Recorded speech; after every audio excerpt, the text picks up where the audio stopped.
어릴 때 저는 제 할머니로부터 이야기를 들으면서 잠을 들었던 기억이 많이 납니다. 할머니 이야기 주로 계속 반복되는 이야기인데요. 떡 하나 주면 안 잡아먹지 하는 이야기를 많이 해주셨어요. 여러분 그 이야기 아세요? 예. 옛날에 두 오누이가 살고 있었습니다. 근데 그 어머니는 떡을 팔아 생계를 유지하는 그런 분이었어요. 하루는 어머니가 떡을 팔고 이제 집으로 돌아가는데 갑자기 산에서 호랑이가 나타났습니다. 호랑이가 어머니에게 떡 하나 주면 안 잡아먹지 한 거예요. 그러니까 어머니가 이 떡은 집에서 기다리는 우리 애들 주려고 남겨놓은 건데요. 이렇게 하니까 그러면 내가 너를 잡아먹어야 되겠다. 이런 거예요. 그러니까 할 수 없이 어머니가 떡을 하나 주었습니다. 근데 또 고기를 하나 넘어가니까 호랑이가 또 나타나가지고 떡 하나 주면 안 잡아먹지 하는 거예요. 또 그 떡을 주었어요. 또 고기를 넘어가니까 또 호랑이가 나타나가지고 또 떡 하나 주면 안 잡아먹지 하는 거예요. 그래서 3개의 떡을 다 주었습니다. 근데 이 호랑이가 그것도 모자라가지고 그 어머니를 잡아먹고 그리고 또 모자라서 집에서 기다리고 있는 애들까지 잡아먹기 위해서 집에 와서 이제 애들아 어머니 왔다 문 열어라 그러니까 애들이 우리 어머니 목소리가 아닌데 그러니까 어머니가 목이 쉬어서 그렇다. 그러니까 어머니 그러면 손을 넣어보라 그러니까 손에다가 이제 밀가루를 묻혀서 이렇게 넣잖아요. 그러니까 어머니인 줄 알고 동생이 문을 확 열었는데 호랑이거든요. 그래서 도망을 쳐가지고 나무 위에 올라갔습니다. 너무 잘 아는 이야기인데 계속 하나요? 나무 위에 올라갔는데 호랑이가 그 나무 위에 어떻게 올라갔냐고 물어보니까 참기름을 발라서 올라왔지 그러는 거예요. 그러니까 참기름을 바르고 올라가다가 쭈르륵 미끄러졌어요. 그걸보다 너무 재밌어가지고 그냥 여동생이 아이고 저 바보 같은 놈 우리가 도끼를 꽝꽝 찍어서 올라왔는데 그러니까 이 호랑이가 도끼를 꽝꽝 찔러서 올라옵니다. 그때 급해가지고 하나님 우리를 살리시거든 새 동아줄을 내려주시고 우리를 죽이시거든 썩은 동아줄을 내려주세요 하니까 하늘에서 새 동아줄이 내려왔어요. 그 동아줄 타고 하늘로 올라갔는데 호랑이가 잠시 잘못 착각해가지고 그 말을 거꾸로 한 거예요. 하나님 나를 살리시려면 썩은 동아줄을 내려주시고 하나님께 썩은 동아줄이 내려온 거예요. 그걸 잡고 내려가다가 올라가다가 뚝 떨어져가지고 수수밭에 떨어졌습니다. 그래서 수수가 이렇게 빨갛게 됐다 그래요. 근데 이 하늘 올라간 그 오누이는 오빠는 햇님이 되고 그 동생은 달님이 됐다라는 그런 이야기입니다. 재밌죠? 저는 이 이야기를 수없이 들었습니다. 황당한 이야기잖아요. 황당한 이야기인데 우리 할머니가 이야기를 구수하게 잘하십니다. 충청도 분이신데요. 그 이야기를 들으면서 이렇게 잠을 잤는데 이런 황당한 이야기인데 제가 중3 때 교회를 갔어요. 중3 때 교회를 가니까 교회에서도 이런 황당한 이야기를 합니다. 어떤 사람이 물에 빠졌는데 물고기가 그 사람을 삼켰대요. 삼켜가지고 3일 동안 삼키고 있다가 다시 육지로 내뱉었다라는 거예요. 정말 이런 황당한 이야기 다 했습니까? 여러분들은 이 이야기를 어떻게 생각하세요? 물고기 뱃속에서 어떻게 사람이 3일 동안 살 수가 있습니까? 오늘 바로 이 이야기가 우리가 읽은 요나서의 이야기예요. 하나님께서 요나에게 니느웨로 가라라고 명령을 하셨는데 그 말씀을 거역하고 하나님을 피해서 니느웨와 반대 방향인 다시스로 가는 배를 타고 도망을 간 겁니다. 그런데 요나가 탄 그 배가 풍랑을 만나가지고 배가 파선 직전까지 가게 됐을 때에 많은 선원들은 다 자기 신을 믿거든요. 자기 신들에게 막 부르짖습니다. 그런데 전혀 그 파도가 멈출 생각을 하지 않는 거예요. 그런데 한 사람 요나가 저 배 밑창에 가서 잠을 자고 있는 거예요. 깨워가지고 너는 왜 잠자고 있느냐? 너희 신에게 좀 부르짖어라. 그러니까 요나가 하는 말이 나 때문이야. 나 때문에 요것은 다 나 때문이야 하면서 나 때문에 파도가 있게 친다 그러니까 그러면서 나를 이 바다에 던지라고 말합니다. 그래서 그 요나를 바다에 던졌더니 정말 파도가 잔잔해졌어요. 바다에 던져진 요나는 바다 밑으로 바다까지 이렇게 내려갔는데 갑자기 큰 물고기가 나타나가지고 그 요나를 삼켰습니다. 근데 죽지 않고 그 뱃속에서 3일 동안 있었어요. 물고기가 다시 요나를 토해냈습니다. 이 정말 동화책 동화책에 나올 만한 그런 이야기 아닙니까? 그래서 많은 사람들이 이 요나 이야기를 단지 사람들에게 교훈을 주기 위해서 만든 그런 문학 작품이거나 아니면 사람들이 지어낸 그런 설화와 같은 이야기라고 지금도 믿고 있어요. 많은 교회를 다닌 사람들도, 신학을 연구하는 사람들도. 과학적으로 있는 설명이 되지 않는 이야기라고, 이 내용은 다 허구라고 말하고 있습니다. 만약에 이 이야기를 허구라고 생각한다면 동화나 소설에서 나오는 그러한 교훈 정도로밖에 우리는 이 말을 받아들일 수밖에 없어요. 그러나 오늘 본문의 이 내용은 하나님의 말씀인 성경에 기록된 역사적인 사실이라는 이야기입니다. 하나님께서 주시고자 하는 분명한 메시지를 가지고 우리에게 전해주는 말씀이라는 것입니다. 어디서 그런 말씀이, 이런 것들이 증명이 되는가 하면은 열왕기하라고 하는 이 성경 말씀에 보게 되게 되면은 이스라엘의 하나님 여호와께서 그 종 가드헤벨 아비떼의 아들 선지자 요나로 하신 말씀과 같이 여로보암이 이스라엘 지경을 회복하되 하맛 어귀에서부터 아라바 바다까지 하였으니라고 기록하고 있는데, 이 말씀은 뭔가 하면요, 북이스라엘의 여로보암 2세 때에 나라를 하나님께서 부강하게 만드셔가지고 그 나라를 다시 회복하고 지경을 넓힐 것을 요나가 예언한 거예요. 그런데 그 예언대로 그대로 성취되었다라고 하는 것을 기록한 내용입니다. 그러니까 요나가 예언한 말씀이 역사적으로 그대로 성취됐다고 하는 것을 역사기에서 기록해 놓았다는 이야기죠.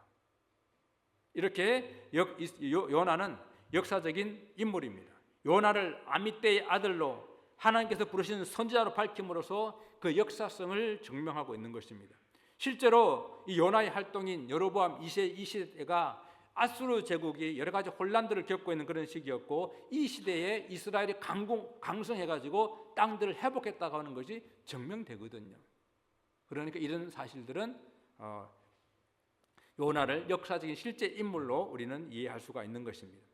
더 확실한 것은요, 우리 사랑하는 주님께서 요나를 예를 들어서 말씀하셨어요. 만약에 이 요나가 그냥 가상의 인물이고 사람들이 지어낸 그런 사람이라고 한다면 우리 주님께서 구태여 그 사람을 인용할 필요가 있겠습니까? 그것도 예수님의 사역 중에서 가장 핵심 중에 핵심이 되고, 그리고 우리의 구원자가 되심을 나타내 보여주는 중요한 사건, 예수님의 죽으심과 부활을 설명하는 데에 있지도 않은 이야기, 거짓된 이야기, 지어낸 이야기를 예를 들어서 설명을 하시겠냐는 겁니다. 주님께서는 마태복음 12장 40절에 이렇게 말씀하십니다. 요나가 밤낮 사흘 동안 큰 물고기 뱃속에 있었던 것 같이 인자도 밤낮 사흘 동안 땅속에 있으리라. 우리 주님께서도 십자가에 돌아가신 이후에 그 무덤 속에서 3일 동안 있게 될 것을 요나가 큰 물고기 뱃속에 3일 동안 있었던 그 예를 통해 가지고 설명을 하고 있는 것입니다. 요나가 실존 인물이고 또 요나의 이 사건이 실제 사건이었기 때문에 그것이 바로 예수님의 십자가의 죽으심과 부활을 설명하는 바로 그 예로 사용을 하셨다라고 하는 것입니다. 물론 오늘 이 시간이 이 요나의 역사성을 논증하는 시간은 아닙니다. 그러나 이 요나서를 통해서 주시는 하나님의 명령을 단순히 그냥 동화 속에 나오는 이야기 정도로만 생각한다고 한다면 오늘 이 속에서 주시고자 하는 생명의 말씀을 우리는 깨달을 수가 없다라는 이야기예요. 하나님의 말씀을 어떤 사실로, 어떤 것은 허구로, 어떤 것은 사람들이 만든 문학 작품으로 이해한다면 매 순간 성경을 통해서 우리에게 주신 하나님의 말씀을 우리는 생명의 말씀으로 그 하나님의 온전한 뜻을 깨달을 수가 없다라는 것입니다. 그래서 오늘 하나님께서 요나서를 통해 주시는 이 명령은 하나님께서 우리에게 주시는 명령으로 받을 수 있기를 원합니다. 3장 1절 오늘 우리가 본문을 읽었는데요. 3장 1절에 뭐라고 말씀하고 있습니까? 여호와의 말씀이 두 번째로 요나에게 임하니라 라고 그랬어요. 여호와의 말씀이 두 번째로 임했다고 그랬습니다. 이 말씀은 왜 두 번째입니까? 첫 번째 하나님께서 명령하셨는데 요나가 거역했기 때문에. 성경에 요나를 선지자라고 부르는데 그 요나를 과연 선지자라고 말할 수 있을까요? 선지자란 어떤 사람들인가? 하나님께서 그 입에다가 말씀을 넣어주시면은 그것이 무슨 말씀이든지 또 그가 어디에든지 그 대상이 누구이든지 그 말씀을 전해야 되는 사람이 선지자예요. 여러분, 이사야 선지자는 정말 암울한 그런 시대에 누가 나를 위해서 갈 거라고 말했을 때 하나님 주여 나를 보내소서라고 헌신을 했습니다. 그래서 그는요 3년 동안 옷을 벗고 맨발로 다니면서 장차 이스라엘이 범죄하여서 이런 모습으로 애국과 아수르의 포로가 되어 끌려갈 것이라고 그렇게 예언하고 다녔어요. 예레미야 선지자는 하나님께서 부르실 때 하나님 나는 어린아이 같아서 말을 잘 못해요. 그래서 주저하고 있으니까 하나님께서 사람들을 두려워하지 말라라고 명령하시며 그러게 그 입에다가 말씀을 넣어 주었습니다. 그래서 예레미야는 하나님께 주시는 말씀대로 자기 민족이 멸망할 것을 예언하고 다니면서 그것 때문에 많은 사람들에게 매맞고 거짓 선지자라고 뺨을 맞고 그리고 다른 거짓 선지자와 위정자들한테 핍박을 받고 감옥에 갇혀서 떡 한 덩어리로 하루를 사는 그런 삶을 살았습니다. 에스겔 선지자는요 예루살렘을 멸망을 예언하면서 그 예루살렘이 그려진 돌 하나를 넣어놓고 돌로 보고 막 말하는 거예요. 사람들이 뭐라고 그러겠어요? 그것뿐만 아닙니다. 그 돌을 앞에 놔놓고요 그는 온몸을 밧줄로 묶은 채로 왼편으로 누워서 390일 오른편으로 누워서 40일을 그곳에서 이렇게 지내면서 예언을 하는 거예요. 그리고 하루에 떡 20세켈과 물 6분의 1 흰이라고 그랬는데 우리말로 하면 200g의 음식 떡과 그리고 0.7리터의 물을 가지고 살아가면서 그 떡도 사람의 인분에 불을 붙여가지고 그것을 구워 먹으면서 부정한 것이죠. 그렇게 전했는데 왜 장차 이스라엘이 이렇게 될 것이라는 이야기예요. 그것을 외치면서 이렇게 예언을 했습니다. 여러분 호시아 선지자는 어떤가요? 하나님께서 호시아 선지자에게 엄난한 여인을 맞이해서 아내를 삼아 엄난한 자식들을 낳으라 그랬어요. 그런 여자를 데려왔는데 또 여자가 도망갔습니다. 도망간 여자를 찾아서 그 몸값을 다 지불하고 다시 데리고 옵니다. 왜 이렇게 하는 겁니까? 왜? 하나님께서 하라고 하시니까. 선지자는 이런 거예요. 하나님께서 하라고 하시면 하는 겁니다. 선지자는 하나님께서 그 입에 넣어주시는 말씀을 전하라고 하면은 그 명령에 따라 전하고 가라고 하면은 가는 사람이 선지자예요. 그런데 요나는 어땠습니까? 요나는 하나님께서 니느웨로 가라고 말씀하셨습니다. 니느웨로 가서 내 말을 좀 전해라 라고 말씀하니까 그는 오히려 니느웨와 반대 방향인 다시스로 가는 배를 타고 하나님을 피해서 멀리 도망을 갔습니다. 니느웨는 당시 아수르의 수도예요. 이스라엘에서 동북쪽으로 북동쪽으로 900km 약 550마일 떨어져 있는 그런 곳입니다. 그런데 다시스는 어디예요? 지금의 스페인 방향이에요. 그곳은 약 4,000km 그러니까 250마일 거리에 떨어져 있는 엄청나게 멀고 먼 곳에 최대한으로 도망갈 수 있는 곳으로 도망가려고 배를 탄 겁니다. 그러나 하나님께서는 그 배를 멈춰 세웠습니다.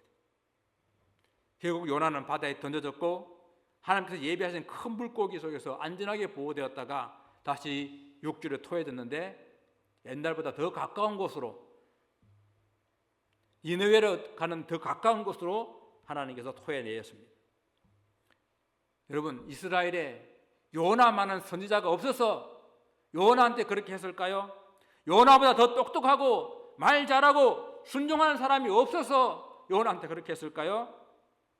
얼마든지 하나님은 요나보다 더 똑똑하고 순종 잘하는 사람을 불러 쓰실 수 있지만 하나님께서 한번 부르신 그 요나를 하나님께서는 포기하지 아니하시고 그에게 다시 기회를 주고 다시 기회를 주고 계신 거예요.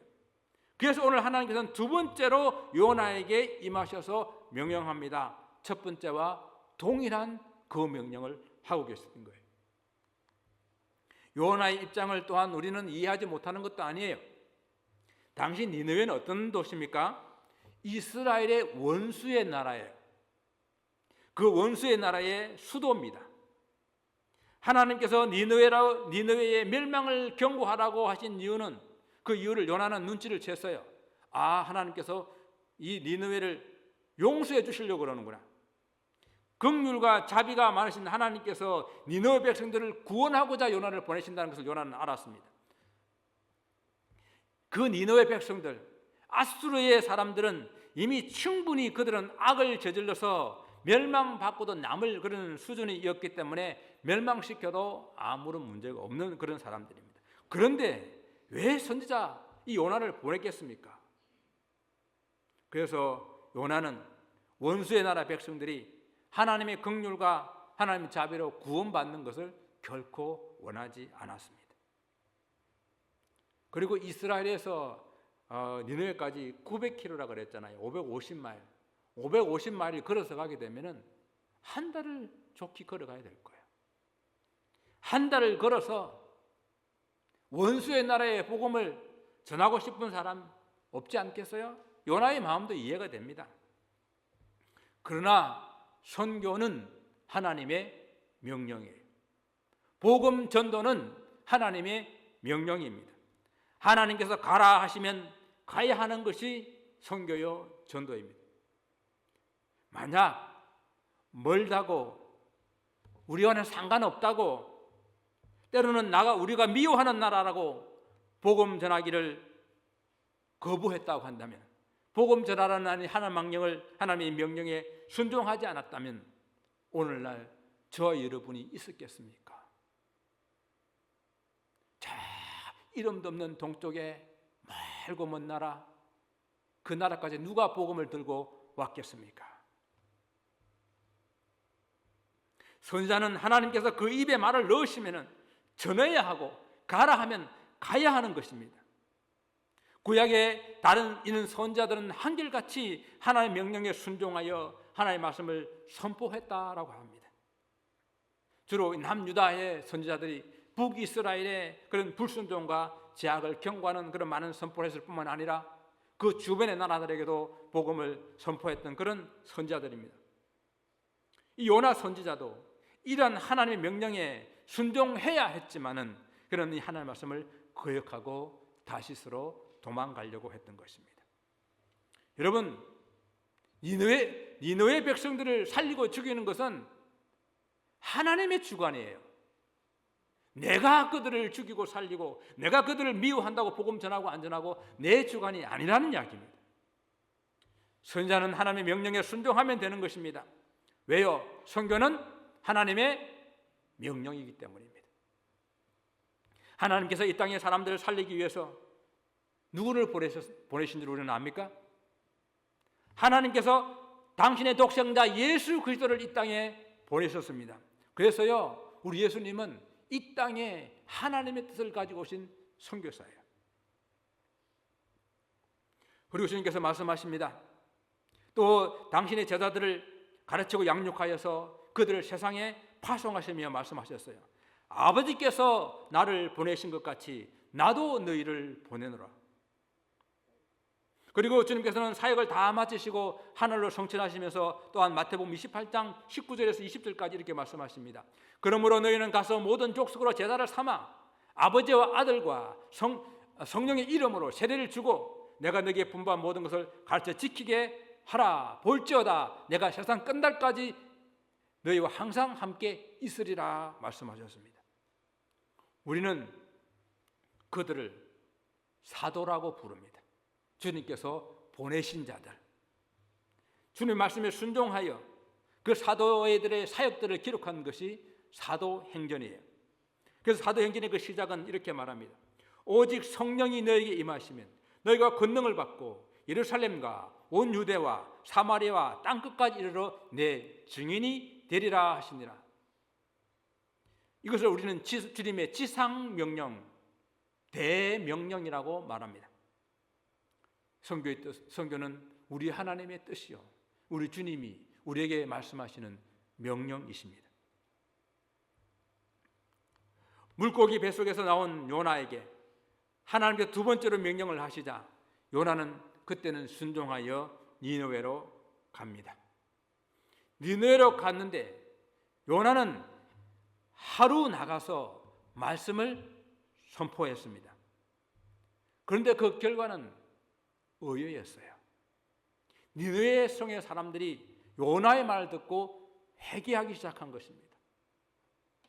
니느웨 성은 아주 큰 성읍이어서 3일 길을 걸어가야 되는 그런 큰 성읍이라고 성경은 우리에게 말씀하고 있습니다. 고고학자들의 발굴에 의하면요, 니느웨 성은 성벽 높이가 30m나 된다 그래요. 그러면 이 건물의 10층 건물 높이입니다. 그리고 둘레가 약 13km 되는 정방형의 그런 성벽이 둘러싸고 있고, 그 성벽 위에는 세대의 쌍두마차가 달릴 정도로 그렇게 큰 성읍이었다고 그래요. 우리 성경에도 보게 되면요, 좌우를 분별하지 못하는 그런 사람이 12만 명이 있다고 그랬어요. 여기서 좌우를 분별하지 못하는 사람이라고 하는 것은 어린 아이를 표현하는 말이에요. 어린 아이가 12만 명 있다고 한다면은 보통 고대 성읍에 어린 아이 비율이 5분의 1이기 때문에 적어도 60만 명은 넘는 사람들이 살고 있는 성읍.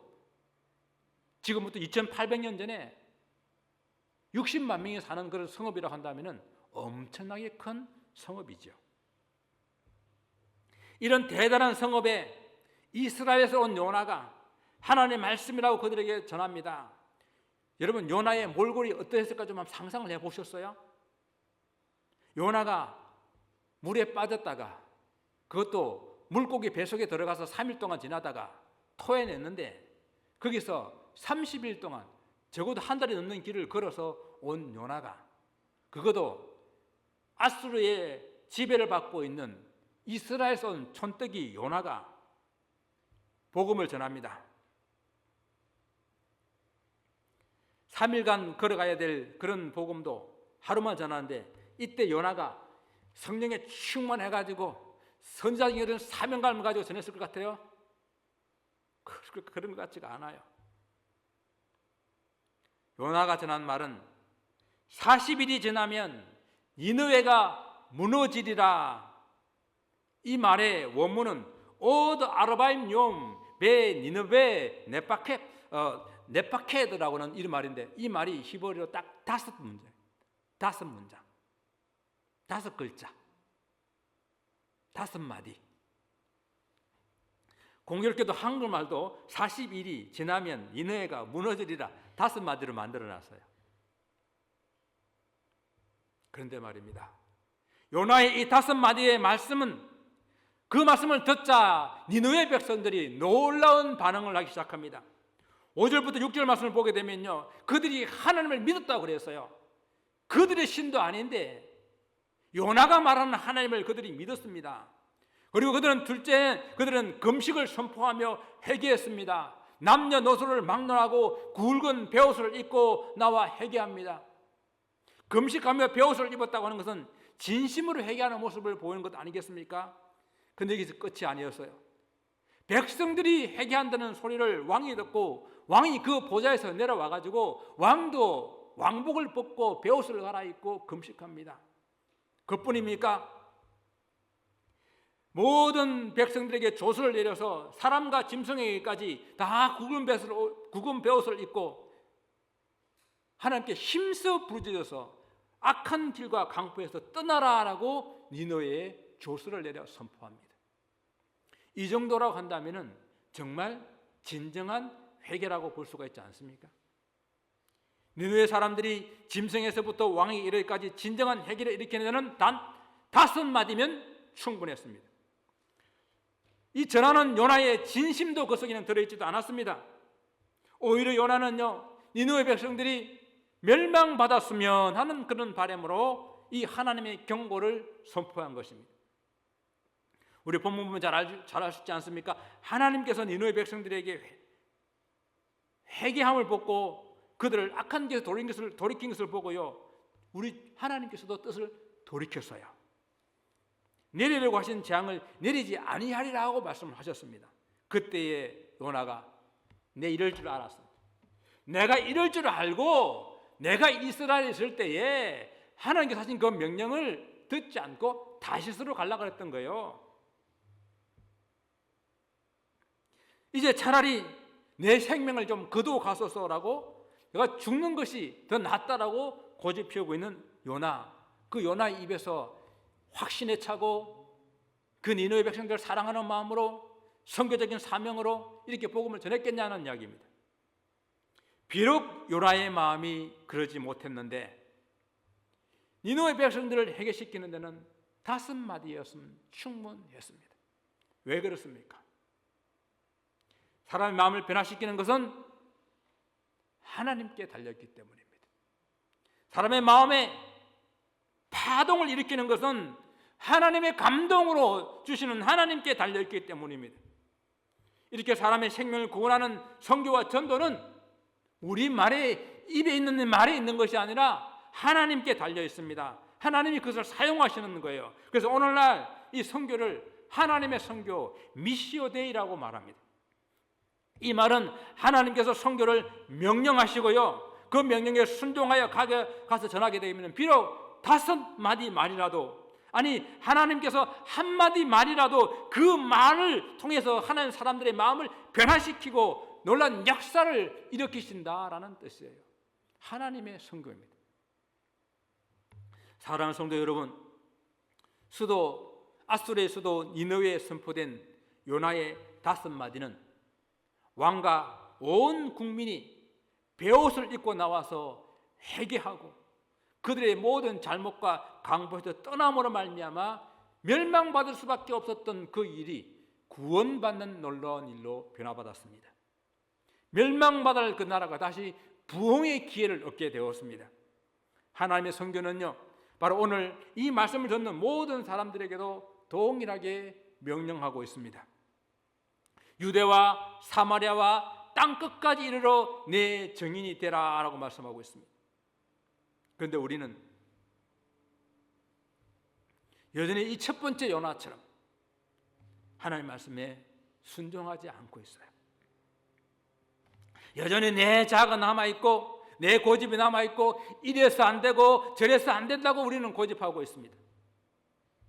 사랑하는 성도 여러분, 우리 이 자아를 요나처럼 바다에 던져 넣어야 됩니다. 물고기 뱃속에 들어가서 죽고 다시 살아나는 그런 경험을 해야 됩니다. 바로 그것이 무엇입니까? 주님의 십자가를 경험하는 거예요. 주님과 함께 죽고 다시 살아나는 이 경험을 해야 우리 속에서 이 예수님의 이 명령을, 하나님의 명령을 우리는 실행할 수가 있는 것입니다. 요나가 억지로 외친 이 5마디라도 니느웨를 변화시키기에 충분했는데요. 근데 만약 우리가 순종하는 마음을 가지고 즐겁고 감사한 이 마음을 가지고 5마디, 아니 1마디라도 전하게 되면 사람들의 마음이 변화되고 기적들이 일어나지 않겠습니까? 주님께서 주시는 이 명령에 다시 순종하여 우리는 니느웨로 떠나야 합니다. 그리고 외쳐야 됩니다. 멸망당할 니느웨 백성들을 향한 불쌍한 마음, 그들을 긍휼히 여기는 그런 마음이 우리 속에 있어야 되는 거예요. 하나님의 안타까운 탄식이 있지 않습니까? 이 큰 성읍에 좌우를 분별하지 못한 이 사람들이 12여만 명이라 말했습니다. 그런데 내가 어찌 이들을 아끼지 아니하리요라고 말씀합니다. 큰 성읍에 어린 아이들이, 좌우를 분별하지 못하는 어린 아이들이 12만 명인데 이들을 내가 어찌 아끼지 아니하리요. 우리가 가야 할 니느웨는 어디입니까? 바로 이곳 가디나요, 토렌스요, 이 사우스베이가 우리가 가야 할 니느웨예요. 저 여러분의 순종이 필요합니다. 하나님께서 요나 같은 사람도 사용하셨습니다. 우리가 순종하여 나가면 우리가 순종하여 나가야 전하는 그런 5마디에 하나님께서 놀라운 그런 생명의 역사를 일으켜 세우실 것입니다. 사랑하는 성도 여러분, 주님이 명령하시는 이 선교의 명령에 나가서 복음을 전하는 그런 저와 여러분 되시기를 다시 한번 주님 이름으로 축원을 드립니다. 기도하겠습니다.